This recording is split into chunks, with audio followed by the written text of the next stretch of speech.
Hello, and welcome to Ascension Lutheran's 2022 Annual Report. For those of you who don't know me, I'm Kay Emery, Council President. This year, with the help of all of our technological innovations over the past few years, we thought we'd bring you the annual report via video. For anyone looking for some light reading material to help them fall asleep at night, you can see the church office for a paper copy. I love to use analogies, and the one I'd like to use now is the front windshield being so large and the rear view mirror being so small. Looking ahead to where we are moving as a church, it's wide open. I'm not saying we should or will forget our past, but the world, our communities, and even our families are changing. And to be the church that we want to be, to love our community, we need to adapt to some of that change. We will still hold on to who and what we are as a congregation, but the positive momentum that we have going for us with the new constitution, new council rules, new screens, new families, and now the updated chapel area, our future looks bright. This past year took us out into the community more than ever, and isn't that what we are called to do? I look forward to our future as a church family.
How is that for an annual report?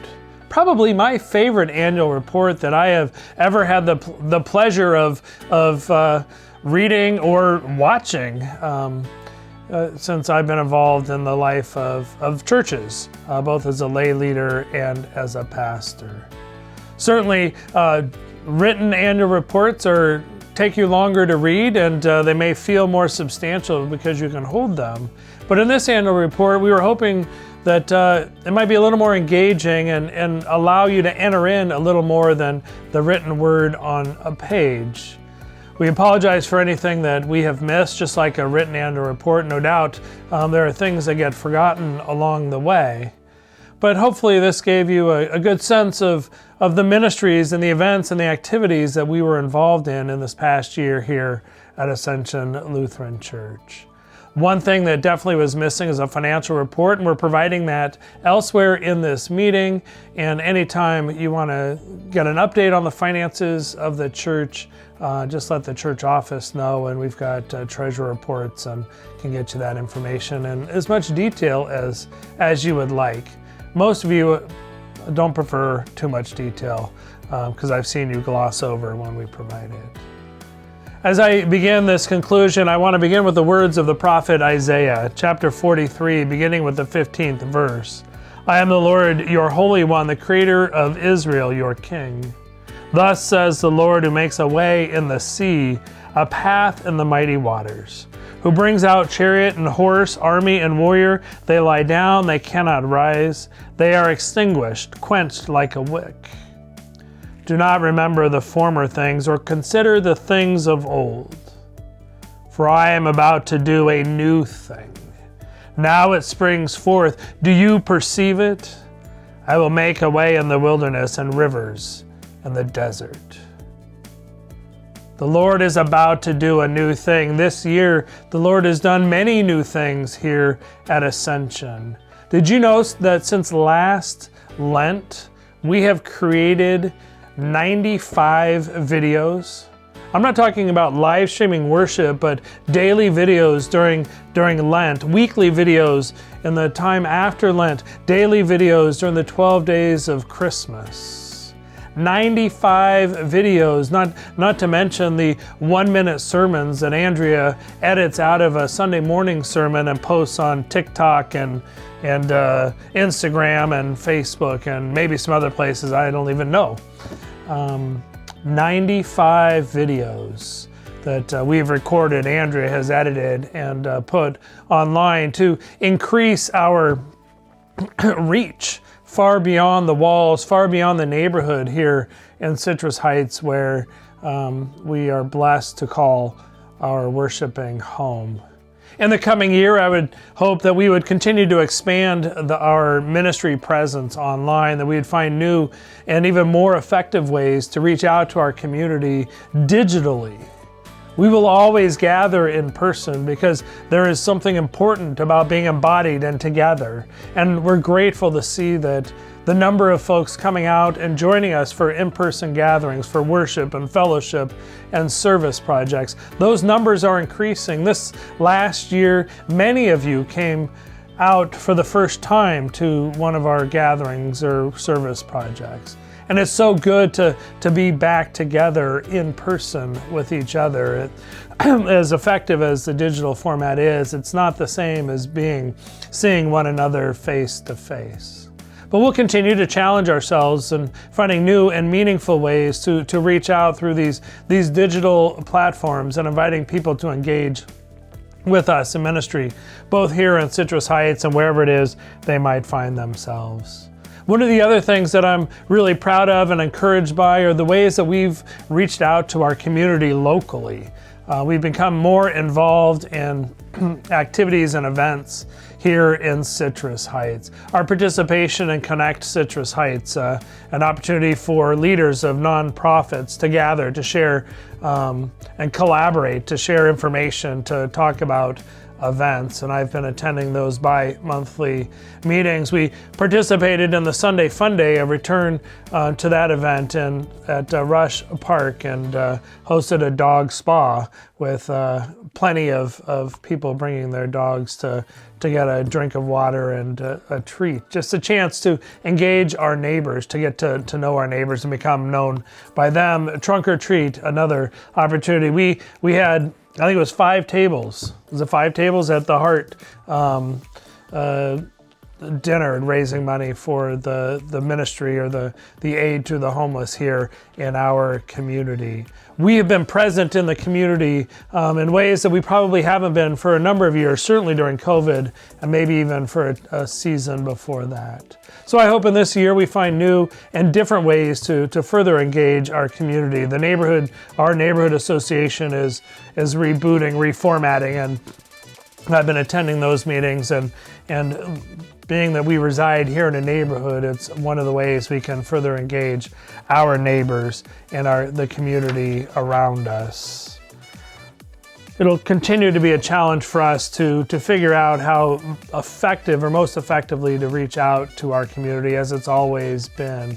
But I trust that God will continue to do the new thing that God has begun in this past year among us and within us. And the challenge, I think, for us is to know that sometimes that means the old things pass away in the midst of those new things happening.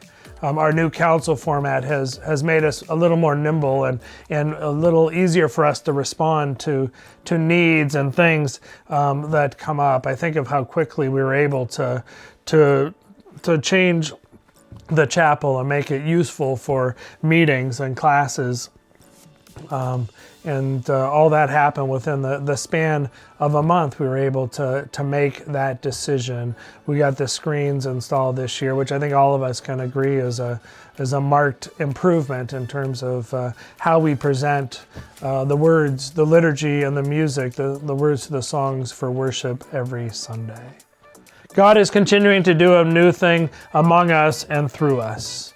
None of us knows what the future holds, but I hope that all of us know who holds that future. And as long as we remain steadfastly in prayer and in God's will for the ministries here, I know that we will continue to be blessed to be a blessing. That blessing is never about ourselves, but that we might bless those in the community that we have been called to serve.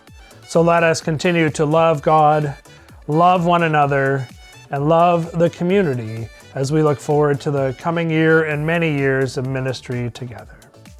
On a personal note, I'd like to thank all the support that we've received as a family. Typically in a written report, I thank my family, and I do thank my family for their support personally, but this last year has been a hard year on our family with my dad's declining health, and we give thanks for the many cards and offers, or the reaching out and offering your support and your care and your love to us.